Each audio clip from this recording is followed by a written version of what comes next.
Good morning everyone. मैं मुजाहिद दिलकश आप सभी को the bio and chemistry section पर स्वागत करता हूं। आज हम लोग क्लास 12 के बहुत ही शानदार टॉपिक पढ़ने जा रहे हैं। बिल्कुल लेसन 1 से स्टार्ट है और लेसन बाय लेसन करके पूरे टॉपिक एक एक टॉपिक को 1 2 3 4 5 6 करके ऐसे पार्ट वाइज मैं वीडियो डाल रहा हूँ, अपलोड कर रहा हूँ यूट्यूब पर और सभी पार्ट को आप देख सकते हैं। बहुत ही ईजी और बिल्कुल सॉफ्ट लैंग्वेज में बताने की कोशिश करें जहां से आपको कहीं भी समझने में किसी प्रकार की कोई दिक्कतें नहीं आएंगी। आज की बहुत ही इंपॉर्टेंट क्लास होगी जिसको हम लोग बोलते हैं क्रिस्टलीय अक्रिस्टलीय मंत्र। पिछले क्लास में देखे थे क्रिस्टलीय अक्रिस्टलीय पदार्थ किसे कहेंगे, क्रिस्टलीन और एमोर्फस सॉलिड पढ़े थे, याद आ रहे हैं ना। आज हम लोग दोनों में अंतर पढ़ेंगे और अंतर पढ़ने के बाद के टॉपिक और शानदार टॉपिक आएगी जिसे हम लोग एकक कोष्ठिका के नाम से जानते हैं। इस चैप्टर के बहुत ही इंपॉर्टेंट टॉपिक है। आइए सारे लोग समझने की कोशिश कीजिएगा। बिल्कुल कम समय लेते हैं हम, आज जल्दी से स्टडी करते हैं। अंतर किसके बीच हम लोग अंतर करेंगे, क्रिस्टलीय और अक्रिस्टलीय। तो आप इस जगह आप लिख सकते हैं एक तरफ क्रिस्टलीय ठोस, यस कम इन, क्रिस्टलीय ठोस और एक साइड में लिख लीजिए आप अक्रिस्टलीय ठोस, अक्रिस्टलीय ठोस।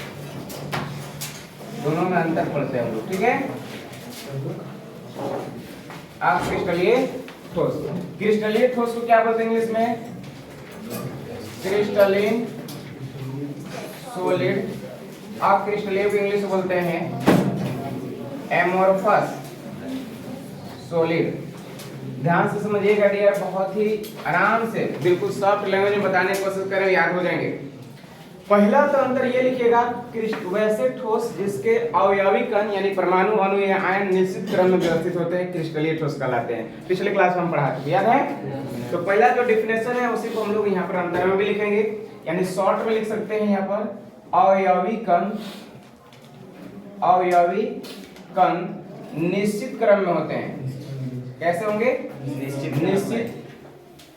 क्रम में व्यवस्थित रहते हैं, निश्चित क्रम में व्यवस्थित रहते हैं। याद आया, निश्चित क्रम में व्यवस्थित रहते हैं। एकदम बिल्कुल पैटर्न अगर बढ़िया रहेगा, जैसे आप लोग सिस्टमेटिक बैठे हुए हैं, सिस्टम में बैठे हुए हैं, है ना। या तो एक बेंच पर पूरे गर्ल्स हैं या तो पूरे बॉयज हैं, ये सिस्टम होता है। लेकिन ये नहीं, ये भी एक सिस्टम होते हैं, एक गर्ल्स एक बॉयज, एक गर्ल्स एक बॉयज, ये भी एक सिस्टम होती है। जो एग्जाम हॉल में जब एग्जाम के दौरान हम लोग को बैठाया जाता है, वो भी एक सिस्टम है, वो भी अच्छा पैटर्न है। बस हमारे ना को एजुकेशन का बहुत अच्छा एग्जाम्पल है।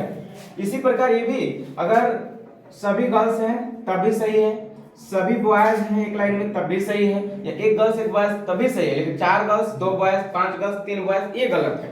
आगे बात समझ में, वो बिल्कुल रॉन्ग पैटर्न हो जाएगा। निश्चित का मतलब होती है या तो प्लस माइनस हो, या तो प्लस प्लस प्लस हो, या तो माइनस माइनस माइनस हो। मैंने समझ में आ रहा है, समझिए। अवयवी कण निश्चित क्रम में व्यवस्थित रहते हैं। इसका अवयवी कण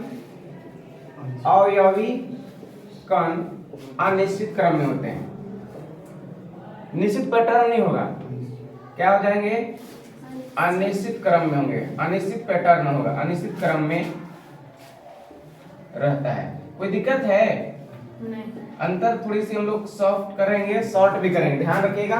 कम से कम एग्जाम में बैठेंगे तो आपको मिनिमम 3 अंतर लिखने होते हैं। उससे ज्यादा कम से कम कोशिश कर लीजिए, मिनिमम 3 अंतर कम से कम लिखिए, क्योंकि अंतर आपको 3 नंबर के एग्जाम में आता है। क्लियर है ना, कम से कम 3 पॉइंट तो जरूर लिखिए।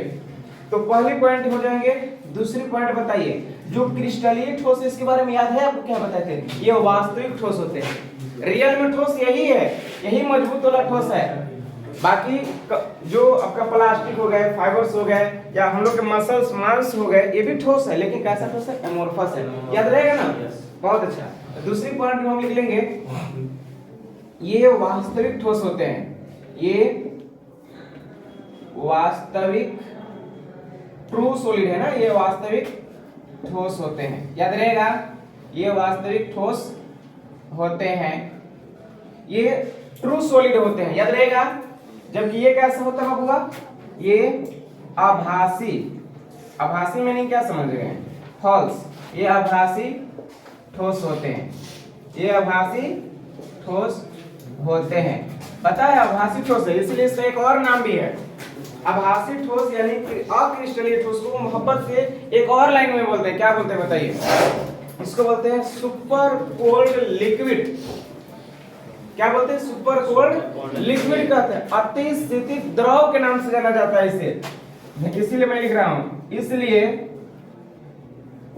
इसलिए इसे एक और नाम क्या कहा जाता है? इसलिए इसे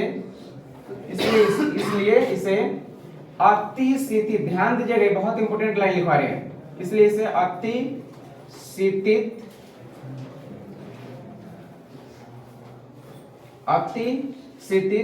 द्रव भी कहते हैं। अति शीतित द्रव कहते हैं। याद रहेगा ये पॉइंट, बहुत इंपोर्टेंट बातें हैं। अति शीतित द्रव का मतलब होता है इतना ठंडा हो गया, जम गया, तो दिखने में लग रहा है क्या है? ठोस है, लेकिन वास्तव में वो ठोस नहीं है। यह अति शीतित द्रव है, बल्कि यह वास्तविक ठोस है। दोनों पॉइंट याद रहेगा। तीसरी पॉइंट और इंपोर्टेंट पॉइंट में भी उम्मीद करते हैं यहाँ तक अंतर में किसी को कोई प्रॉब्लम नहीं हुआ होगा। बताइए उधर पीछे बॉयज लोग, शहजान, बगल में आरिफ, कोई की दिक्कत नहीं है? किसी को नहीं? इधर तौफीक, नहीं दिक्कत है। नेक्स्ट पॉइंट लिखते हैं, इनकी गलनांक और क्वथनांक कुछ होती है। क्रिस्टलीय जो ठोस होगा ये जल्दी पिघलेगा नहीं। आपका लोहा हो गया इसका एग्जांपल, एल्युमिनियम हो गया, चट्टान हो गया, हीरा हो गया, सब क्रिस्टलीय ठोस है। नमक भी क्रिस्टलीय ठोस है। कुछ होते हैं जो कम टेम्परेचर पर पिघल जाते हैं, लेकिन फिर भी उससे तो ज्यादा ही होता है। ये फाइबर है, एक ये फाइबर है, इससे जो एक लोहा का छड़ होती है, और दोनों को साथ में गर्म करते हैं। पहले बॉयल कौन करेगा? फाइबर है। इसकी गलनांक उतना कम होती है, जबकि जो क्रिस्टलीय ठोस होगी उसकी गलनांक और क्वथनांक क्या होंगे? ऊंच होंगे। पॉइंट काम कर रहे हैं, यहाँ पर लिखते हैं क्रिस्टलीय में कि इनकी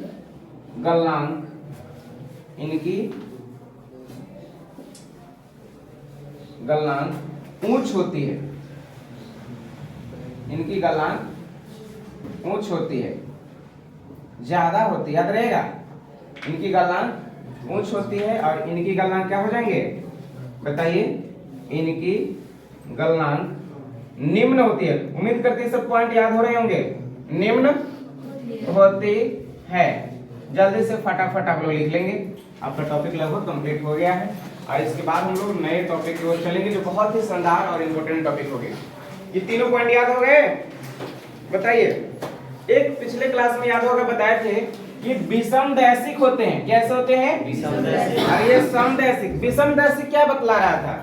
विषमदैशिक की कई दिशाओं में जा सकती है, पार हो सकती है एक लाइन को कई दिशाओं में। उसको एग्जांपल से समझिएगा, ध्यान से समझेंगे। पहले मैं लिख दे रहा हूं, ये विषमदैशिक होते हैं। ये विषमदैशिक होते हैं। ये विषमदैशिक होती हैं। ये विषमदैशिक होती हैं। विषमदैशिक के क्या मीनिंग है? कई दिशाओं में ये कार्य करती है विषमदैशिक, ठीक है। और ये कैसे होते हैं? पढ़ाए हैं आप लोग, बताइए। ये समदैशिक होती हैं। ये समदैशिक होती हैं। इधर वाले विषमदैशिक, इधर वाले क्या रहेंगे? समदैशिक। दैशिक माने दिशा, ठीक है।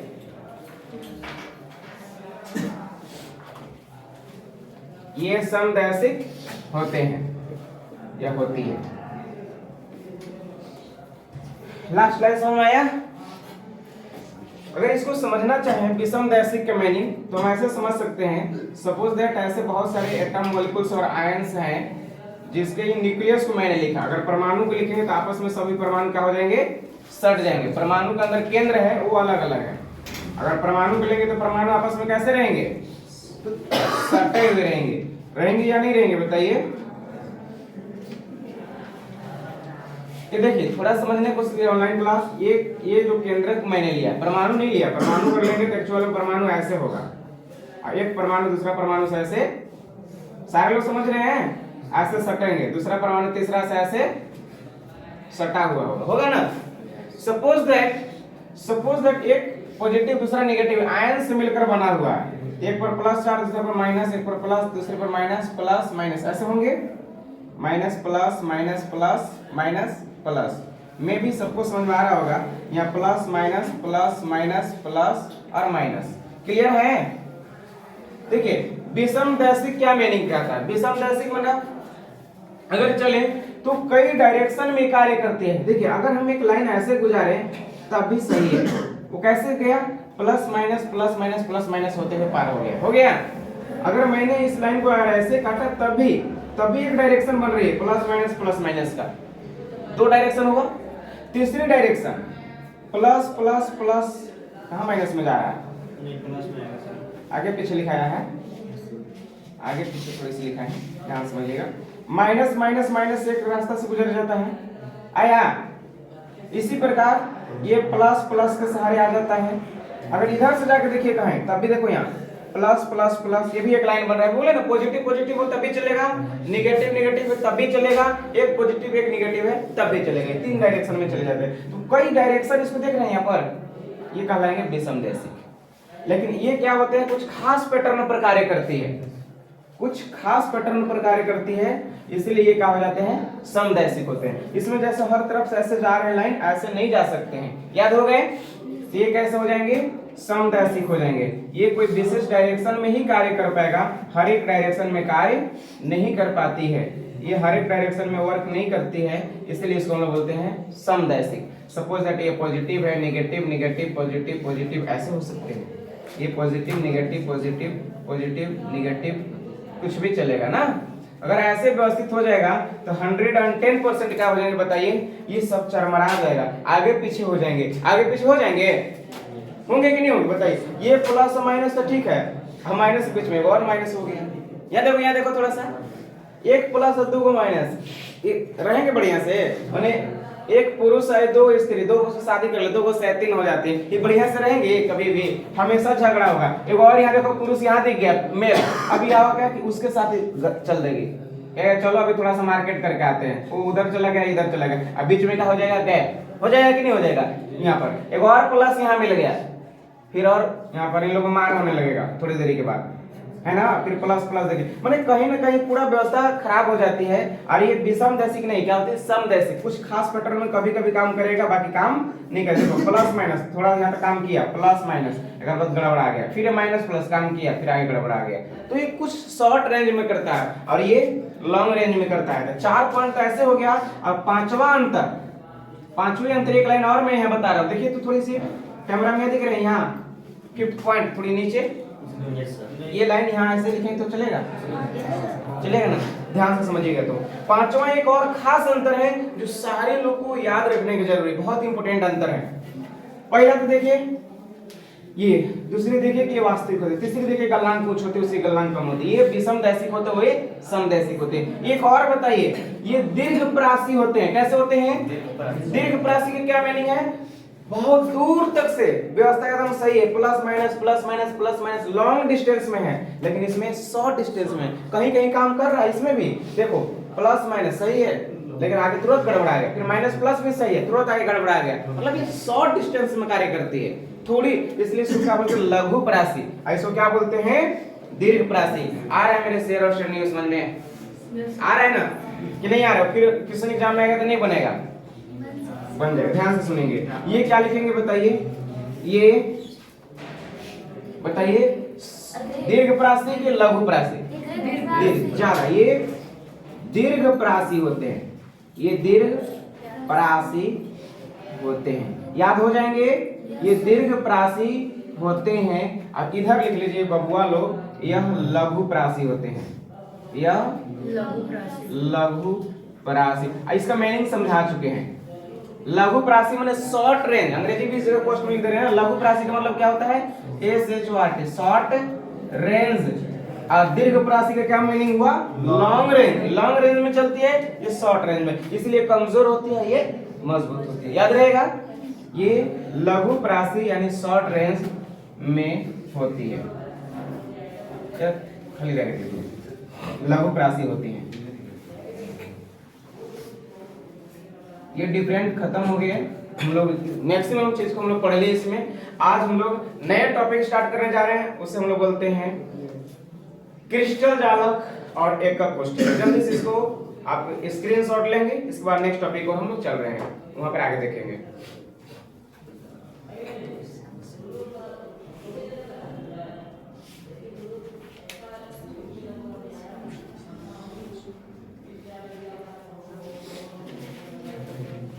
रेडी?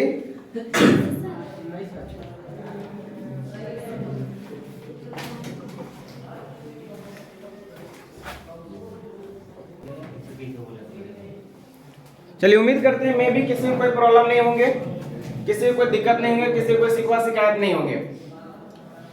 आप सब समझ लिए होंगे, है ना? चलिए हम नेक्स्ट टॉपिक स्टार्ट कर रहे हैं जो बहुत ही इंपॉर्टेंट और शानदार टॉपिक होंगी और आप लोग के लिए और एग्जाम के दृष्टि से बहुत ही बेहतरीन है। समझने की कोशिश कीजिए नेक्स्ट टॉपिक को।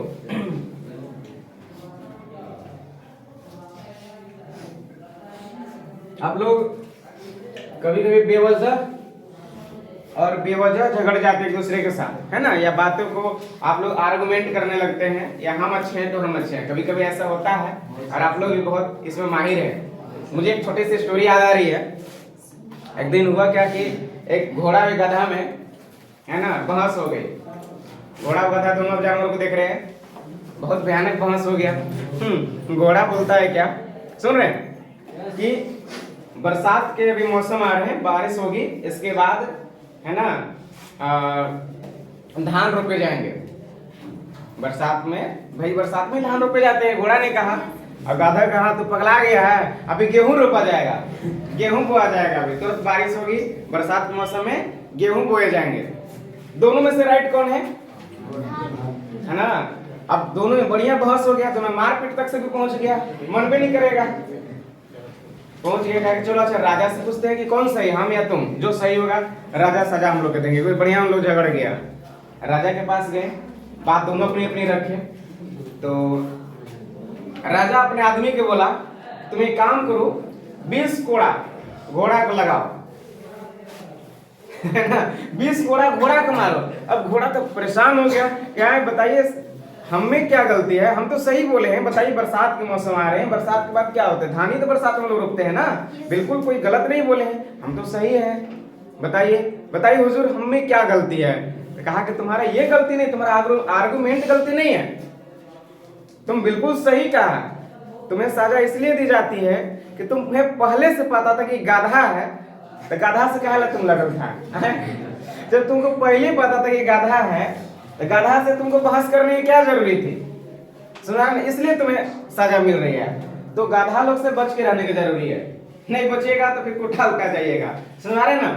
पढ़ाई जब हो रही है तो पढ़ाई पर ध्यान दीजिए, फोकस यहाँ पर कीजिए। बेवजह दूसरे से बहस करके आप अपनी प्रतिभा को नुकसान मत कीजिए।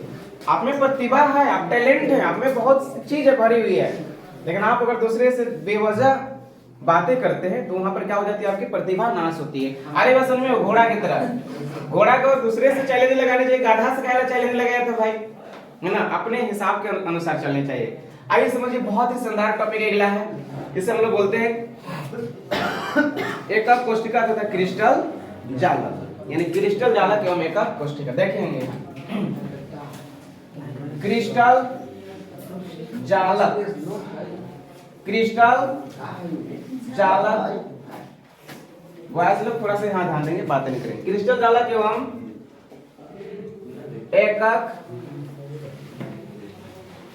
कोष्ठिका, क्रिस्टल जालक एवं एकक कोष्ठिका पढ़ा रहे हैं। क्रिस्टल जालक एवं एकक कोष्ठिका, इसको इंग्लिश में बोलेंगे क्रिस्टल लैटिस। क्या बोलेंगे? Crystal lattice, crystal lattice and unit cell. क्या हम लोग पढ़ने जा रहे हैं? Crystal lattice and unit cell. Unit cell ही उसको बोलते हैं, क्रिस्टल लैटिस, सिंगल एल लिखेंगे, CRYSTL, crystal lattice and unit cell. हाँ, बहुत अच्छा, ध्यान समझिएगा, बहुत ही इंपॉर्टेंट क्वेश्चन है। सर हिंदी में कुछ दिख रहा है मुझे, इंग्लिश में कुछ दिख रहे हैं, कोई बड़ी बात नहीं, समझिए। क्रिस्टल जालक का तो मैं नहीं समझ रहे हैं, क्रिस्टल लैटिस एवं का एंड हो गया। एकक कोष्ठिका एक यूनिट सेल होती है। एकक कोष्ठिका माने एक कोष्ठिका, एक को यूनिट बोलते हैं, ध्यान समझिएगा। यूनिट मींस भी एक ही होता है, और कोष्ठिका या कोशिका डायरेक्ट नहीं बोल रहे हैं, कोशिका का ही दूसरा नाम कोष्ठिका यहाँ पर है। कोशिका जीवित में होती है ना, लेकिन यहाँ पर जो बिहेव कर रहे हैं कोशिका की तरह, एटम, मॉलिक्यूल्स और आयन, परमाणु, अणु या आयन, उसी को हम लोग क्या बोल रहे हैं, कोष्ठिका। एक्चुअल में एकक कोष्ठिका के बारे में जब डेफिनेशन करेंगे तो समझ में आ जाएगा, ठीक है। इसको इंग्लिश में यूनिट सेल बोलेंगे, इंग्लिश में एकक कोष्ठिका बोलेंगे, ठीक है। ध्यान से समझिए, बहुत ही इंपॉर्टेंट है। इसको समझने के लिए थोड़ी सी हम लोग के बहुत डीप में जाना होता है। आइए समझिए एग्जांपल से, सारे लोग ध्यान से समझिएगा।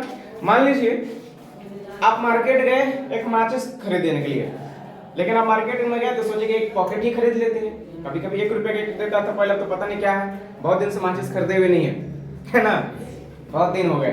तो एक जो होता था डब्बा, वो हम लोग 1 रुपए में खरीदते थे या 2 रुपए ही होता था। लेकिन अगर कभी कभी एक बंडल खरीदते थे तो उसमें 5-6 होते थे पीस, 6 पीस शायद होते थे, है ना। और उसको अगर 2 रुपए के पीस से देता 10 रुपए में, तो 1 रुपए वाला होते तो 6 पीस देता था 5 रुपए में। एक ज्यादा होते थे ना, एक बंडल में एक एक्स्ट्रा देता था। तो बात को समझिए, पूरा रैप लगाया हुआ है, एक कोष्ठक में बने हुए हैं, तो साथ में सभी मिलाकर उसमें अंदर में 6 है, लेकिन बाहर से क्या दिख रहा है, एक डब्बा है ना, एक जैसे चौक का डब्बा आप लोग खरीदे हुए, तो एक चौक का डब्बा एक दिख रहा है, लेकिन उसके अंदर में बहुत सारे एक कोष्ठिका के रूप में है। सेम एंड सेम अगर हम उसमें देखें माचिस के डब्बा में, तो अंदर में एक नहीं बल्कि 6 पीस है, अब बाहर में ऐसे दिखने में क्या लग रहा है, 1 पीस है। तो बाहर से जो दिखने में लग रहा है वो क्रिस्टल जालक है, बाहर से देखने में जो है वो क्या है, क्रिस्टल जालक है। लेकिन उसके अंदर में जब मैंने एक डब्बा निकाला अपने हाथ में, माचिस के एक डब्बा एक है, जिसमें बहुत सारे 10, 20 से 50 उसके तिल्ली होते हैं ना, तो उसे हम लोग एकक कोष्ठिका बोलेंगे। अब कुछ काम किया, यानी एकक कोष्ठिका एक घन का शेप का संरचना है। घन देखे आप लोग, घन या घना, ईटा, ईंट की बात करते हैं हम लोग। जब ट्रैक्टर पर ईंट को सरिया के रखा जाता है, उसका आती में टाली में ईंट को तो कैसे रखा जाता है, एक ऐसे एक लाइन होगा, फिर इधर से भी होगा, फिर इधर से होगा, फिर ऊपर होगा, पूरा टाली को भर दिया जाता है। तो पूरी टाली को हम लोग क्रिस्टल जालक कहेंगे। अब जब उसमें ईंटा भरा हुआ है तो माइंड काम कर रहे हैं, लेकिन उसमें से मैंने अपने हाथ में एक ईंटा को उठाया, एक ईंट को उठाया, तो उस ईंट को क्या बोलेंगे, एक ईंट को क्या बोलेंगे, एक ईंट को एकक कोष्ठिका बोलेंगे। अब कई एकक कोष्ठिका से मिलते मिलते क्या बन गया, बहुत बड़ा क्रिस्टल जालक। तो क्रिस्टल जालक ग्रुप है। अब बात समझिए, क्रिस्टल जालक क्या है, ग्रुप है, समूह में है, और एकक कोष्ठिका सिंगल है। एकक कोष्ठिका क्या है, सिंगल है। अब भी समझ में आया। तो एकक कोष्ठिका की अगर डिफिनेशन की बात आती है तो हम बोल देंगे कि जब एक क्रिस्टल जालक से एक इकाई को अलग कर लिए जाते हैं, एक इकाई को अलग कर लिए जाते हैं, तब उसे हम लोग एकक कोष्ठिका कहेंगे। एक सिंगल यूनिट सेल हो गया वो। जैसे एक यूनिट सेल का हम फिगर यहाँ बना रहे हैं, ध्यान समझिएगा। एक यूनिट सेल के अगर हम फिगर बात करें तो आप पासा देखे हैं, लूडो खेलने वाले पासा, पासा में कितने काउंटिंग होते हैं, 6 तक, 1 2 3 4 5 एंड 6। बेसी होते हैं क्या, बेसी वाले भी देखे होंगे, हो सकता है हम लोग 6 तक देखे है ना। तो ये देखो पासा हो गया ना, यही एक पासा है, इसी को हम लोग एकक कोष्ठिका भी बोल रहे हैं, एकक कोष्ठिका बोल रहे हैं, और इसको इंग्लिश में यूनिट सेल बोल रहे हैं। यही यूनिट सेल है, ध्यान से समझना। अगर कई यूनिट सेल को आपस में व्यवस्था कर दे, एक यूनिट सेल हुआ, दूसरा यहाँ हुआ, तीसरा हुआ, चौथा हुआ, पांचवा, ऊपर से छठा, सातवां, आठवां, नीचे से 11वां, 12वां, बहुत सारे, एक बड़ा लंबा हो जाएगा ऐसे संरचना, वो क्या हो जाएगा, क्रिस्टल जालक। क्रिस्टलों का जाल बन जाती है, हो जाएगा क्रिस्टल जालक। आई बात समझ में कि नहीं आई। आप ईटा के एग्जाम्पल ले लीजिए, दूसरे बहुत सारे ऐसे चीज है जिसका आप एग्जाम्पल ले सकते हैं, है ना। आप जब मार्केट में जाते होंगे, अगर आप मान लीजिए एक दुकानदार है, आपको चौक का डब्बा लाना है, तो आप जाइएगा बाहर में, दिल्ली और बनारस जाइए खरीदने के लिए, तो आप एक तो चौक का नहीं लाइएगा वहां से, आप कहते हैं एक बंडल दे दीजिए। एक बंडल में हो सकता है 40-50 भी हो सकता है, चौक छोटा छोटा इतना बड़ा बड़ा जो सेट का है, 30 का डब्बा होगा, है ना, 25-30 का डब्बा है। अब उस डब्बा को वहां से लाए और एक आदमी यहाँ से खरीदने के लिए आपसे मांगता है, तो 20 रुपए के या 30 रुपए के एक डब्बा आपने बेचा, एक डब्बा बेचा, लेकिन आप एक ही डब्बा तो वहां से नहीं लाए थे, तो एक साथ जिसमें पैकिंग में थी वो क्रिस्टल जालक थी, और उस पैकिंग से मैंने एक एक डब्बा को, एक पीस को निकाला, तो एक यूनिट सेल हुआ। अभी भी समझ में आया नहीं? यस सर, यस सर, बढ़िया से बोलो, यस सर। चलिए ठीक है, यहाँ ध्यान से समझेंगे। एक इसका क्या क्या विशेषताएं होंगी, किसकी विशेषताएं मैं बात कर रहा हूँ, एकक कोष्ठिका की विशेषताएं। अगर आपसे पूछ लिया जाए कि आप बताइए कि एक यूनिट सेल की क्या क्या विशेषताएं होंगे, इसकी खास और इंपोर्टेंट विशेषताएं हैं, ध्यान से समझिएगा। पहले 3 पॉइंट। पहली पॉइंट याद रखिएगा, पहली पॉइंट याद रखिएगा कि अगर एकक कोष्ठिका है तो एकक कोष्ठिका में कोर कितने होते हैं? एकक कोष्ठिका में, एकक कोष्ठिका में कोर की संख्या, कोर की संख्या। दूसरी याद रखिएगा इसमें पॉइंट, एकक कोष्ठिका में कोने की संख्या, कोना देख रहे ला में कोने की संख्या, कोने की संख्या। और एक और बात याद रखिएगा, तीसरी पॉइंट, एकक कोष्ठिका में, एकक कोष्ठिका में फलक की संख्या। 3 पॉइंट बताइए कितने कितने होते हैं फलक की संख्या। ठीक है, हम कोशिश कर रहे हैं बबुआ लोग एकदम पूरे जो भी पढ़ा है डिटेल पढ़ा है पूरी स्टाइल लेकर हम लोग पढ़ रहे हैं। ठीक है, कहीं से कोई दिक्कत नहीं होंगे, सब कुछ बढ़िया से याद करते चलना है। एकक कोष्ठिका में कोर की संख्या कितने होते हैं? इसमें कोर, कोर माने किनारे, 1 2, अगर ऐसे किनारा गिनेंगे तो कितने होंगे? 6 किनारा, 4 किनारा, 8 किनारे, कितने? 6 तक ज्यादा लोग का आ रहा है जवाब। बिल्कुल रॉन्ग आंसर है, ध्यान से समझिएगा। कितने? कोर में पूछ रहा हूँ, किनारा कई किनारा है इसमें? 8। चलो मैं गिन के दिखा रहा हूँ, ध्यान से समझिए, मैं गिन के दिखा रहा हूँ। एक आया है जवाब 12। आज ही को गरीब हमारे बच्चे बहुत अच्छे हैं। सुनिए, यहाँ ध्यान से समझते, एक पुस्तक है मेरे पास, इस पुस्तक के सारे मैं दिखा रहा हूँ, यहाँ ध्यान समझिएगा। मैं किनारे की बात कर रहा हूँ ना।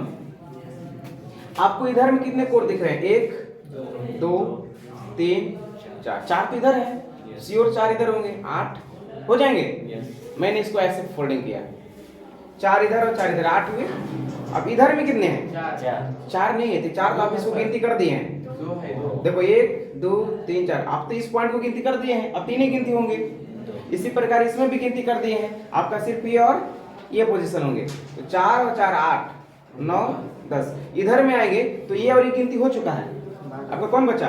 11 12। कोर जब भी पूछे जाएंगे तो कितने हुए? 12। आई बात समझ में? आई, बहुत अच्छा, ध्यान से समझिएंगे। यानी अगर एकक कोष्ठिका में कोर की संख्या पूछा जाए तो क्या जवाब होंगे? 12 होंगे कोर। आप इस रूम में बात करेंगे, थोड़ी सी, मैं जिस हॉल में हूँ इस अगर रूम की बात करेंगे तो बताइए कितने किनारे है भाई? 1 2 3 4, 4 ऊपर है तो 4 नीचे है, 8 हुए। अब बताइए इसमें इस साइड में कौन नहीं गिनती हुआ है? आप ऊपर और नीचे वाला गिनती कर लिए, लेकिन ये वाला और ये वाला नहीं ना गिनती किए थे। उसी प्रकार उसमें ये और ये टोटल कितने हो गए? 10 सॉरी 12। कितना हो गए? 12। याद हो गए कि नहीं हुए? किसी को कोई डाउट है? नहीं। उधर वैज्ञानिक जी नहीं ना प्रॉब्लम है? चले, सब वैज्ञानिक है यहाँ, डॉक्टर है, मास्टर लोग हैं, बढ़िया, अच्छी बात है ना।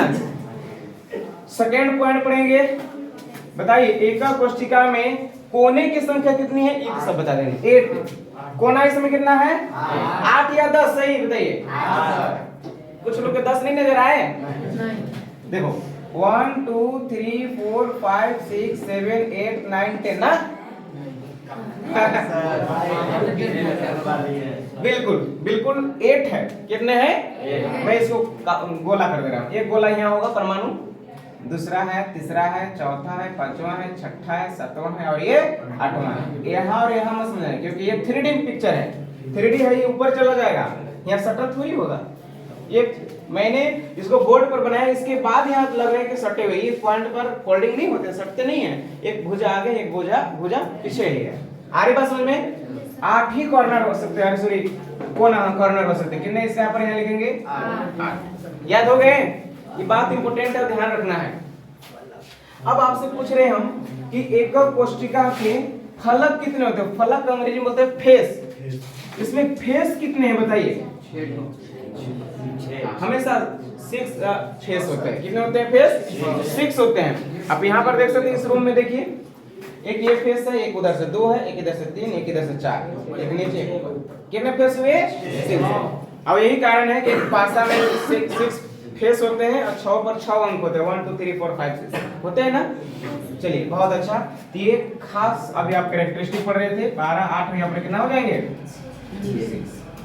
कोई दिक्कत नहीं है, लेकिन ये तब विशेषता लिखेंगे जब डेफिनेशन मेरा कंप्लीट हो जाए। अभी तक डेफिनेशन आपको बताया नहीं, समझाया नहीं, तो आइए डेफिनेशन लिख लेते हैं जल्दी से। एकक कोष्ठिका के, एकक कोष्ठिका के डेफिनेशन के बाद इस फिगर को भी बनाएंगे और डेफिनेशन के बाद ये विशेषता भी आप लिखेंगे।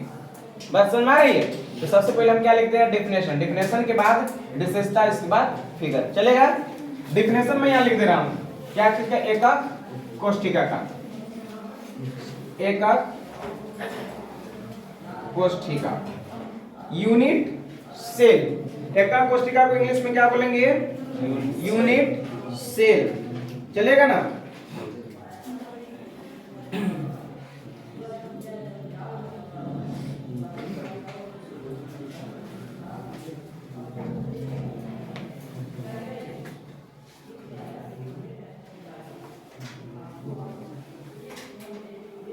लिख दे, लिखे डेफिनेशन डैश दे करके। एकक कोष्ठिका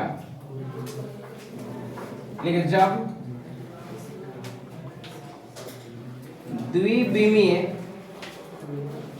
द्विविमीय समझते हैं जब दो ही डायरेक्शन में होगा, और त्रिविमीय माने तीसरा डायरेक्शन में होगा। जैसे मान लीजिए, ध्यान सुनना, द्विविमीय त्रिविमीय हम बता दे रहे हैं, एक बार समझिए।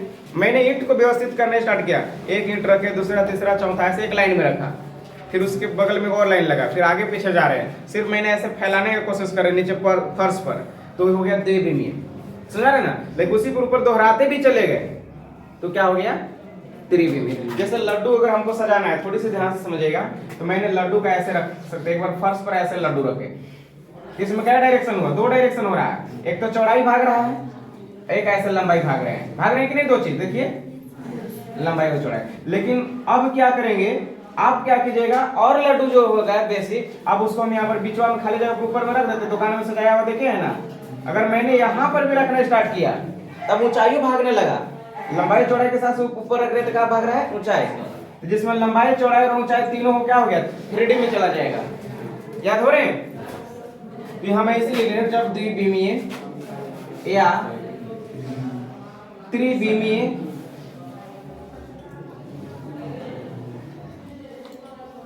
द्विविमीय या त्रिविमीय रूप में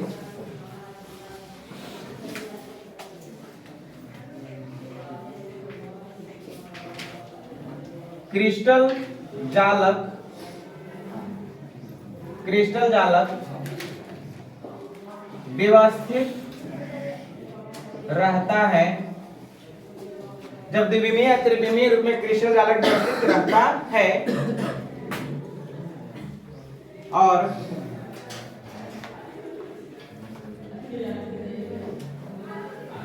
उसमें से एक इकाई को अलग कर लिया जाता है। काहे इतना बातें करें, धीरे धीरे बताइए। उसमें से एक इकाई को अलग कर लिया जाता है, तब उसको क्या बोलेंगे, तब उसे हम एकक कोष्ठिका कहते हैं। एकक कोष्ठिका कहते हैं, तब उसे हम एकक कोष्ठिका कहते हैं। एकक कोष्ठिका क्या है, जब कई क्रिस्टल जालक को द्विविमीय त्रिविमीय रूप में, अगर मान लीजिए कोई व्यवस्थित है, जब द्विविमीय या त्रिविमीय रूप में क्रिस्टल जालक व्यवस्थित रहता है और उसमें से एक इकाई को अलग कर लेंगे, एक इकाई को मैंने यहाँ अलग किया है, सुना है ना, एक इकाई को अलग कर लिया जाता है, तब उसे हम एकक कोष्ठिका कहते हैं। एकक कोष्ठिका मतलब एक इकाई की मैं बात कर रहा हूँ, ठीक है, जिसकी निम्नलिखित विशेषताएं होती है, और वो विशेषताएं आपको यहाँ लिखा हुआ है, ठीक है, इसी में लिख लेंगे, जिसकी निम्नलिखित विशेषताएं होती हैं,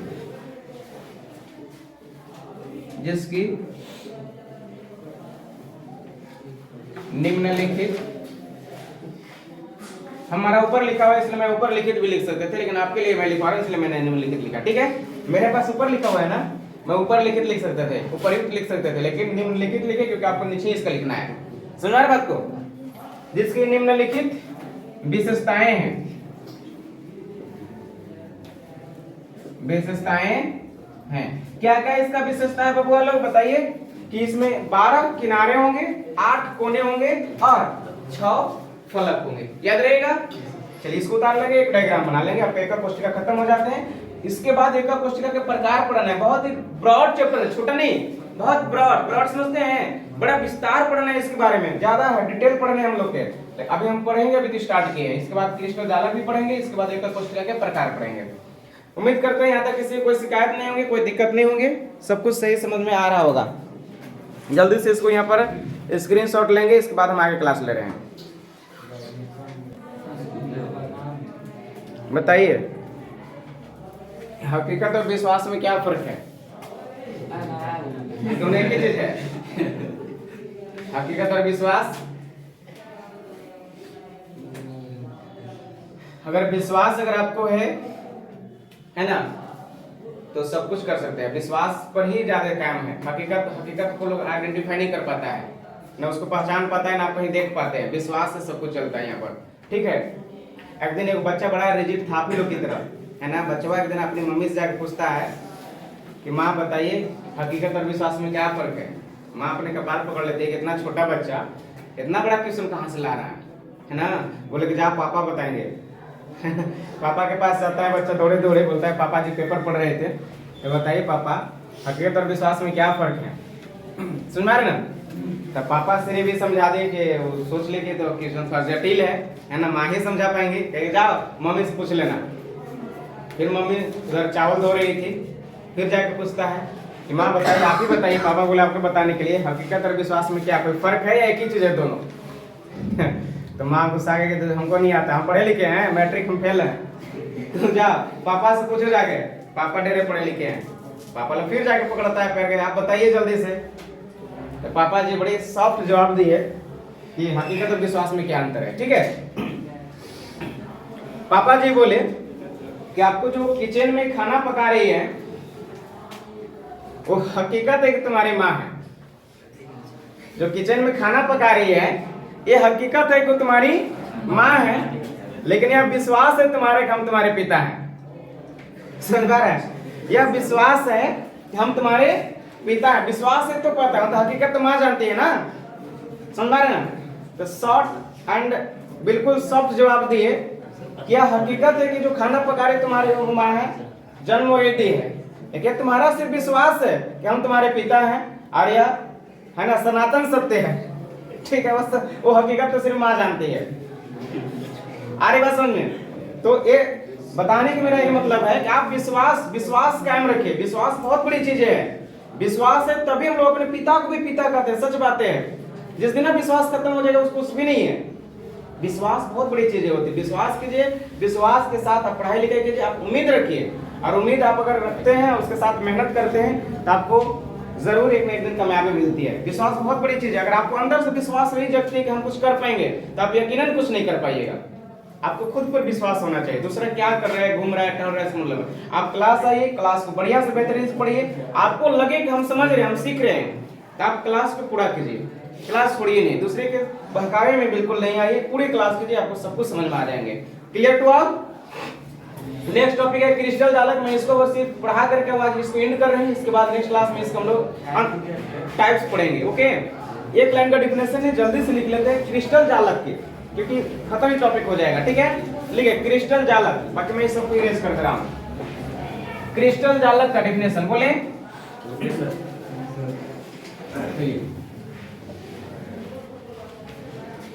लेकिन जब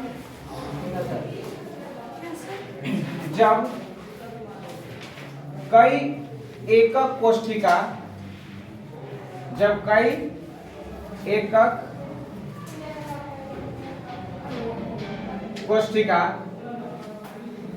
बार बार लिख सकते हैं, 2 बार, बार बार पुनरावृत्ति होकर,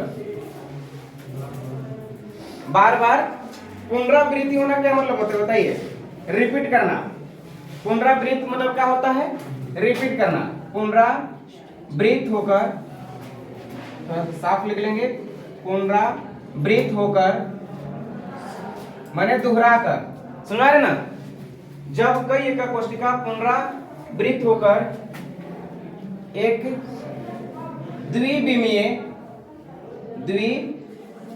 विमीय या त्रिविमीय,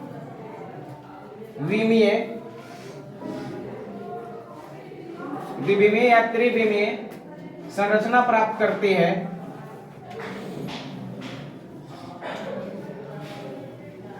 संरचना प्राप्त करती है, द्विविमीय हो सकता है या त्रिविमीय हो सकता है, संरचना प्राप्त करती है, तब उसे हम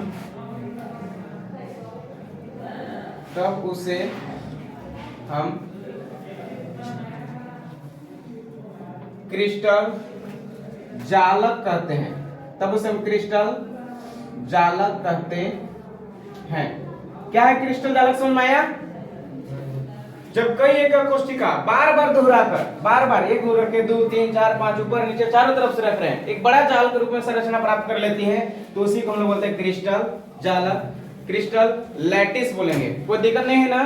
एक बात और इंपॉर्टेंट लाइन है, ध्यान से समझिएगा, मैं स्टार में इसको लिख रहा हूं। एक आता है क्रिस्टल जालक और एक आता है क्रिस्टल बिंदु या बिंदु जालक।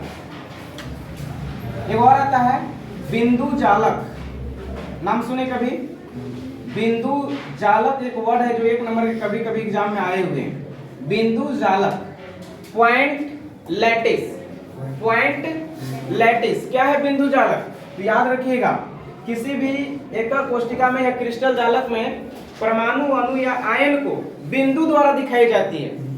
परमाणु अणु या आयन को कैसे दिखाए जाते हैं? बिंदु द्वारा दिखाए जाते हैं, इसीलिए उसको बिंदु जालक भी कहते हैं। यानी ध्यान से समझिएगा, अगर एक एकल कोशिका है, ये क्या है? एकल कोशिका है। इस एकल कोशिका में परमाणु बने होंगे या अणु होंगे या तो आयन होंगे। परमाणु अणु आयन से मिलकर बना होगा। इस परमाणु अणु आयन को कैसे दिखाया जाता है? ऐसे बिंदु के रूप में दिखाया जाता है, छोटे छोटे, इसीलिए इसको कभी कभी क्या बोलते हैं?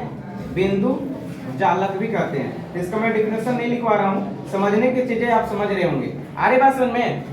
तो ऐसे बहुत बड़ा अगर क्रिस्टल है तो उस क्रिस्टल में एक्चुअल में कॉर्नर पर मैंने क्या लिया? बिंदु साइज का क्या लिया? बिंदु या तो परमाणु होगा या तो अणु होगा या तो आयन होंगे। ये परमाणु अणु आयन को ही कह रहे हैं हम लोग बिंदु जालक। Clear to all? में भी किसी को कोई प्रॉब्लम नहीं होंगे। आज की कहानी इतना ही। Thank you very much. आप पूरे तरीका से इसको देखिए, समझिए और अपने हो सके अपने दोस्त में, अपने फ्रेंड सर्कल में आप इसको बताएं, सारे लोग देखें और समझें। Thank you very much.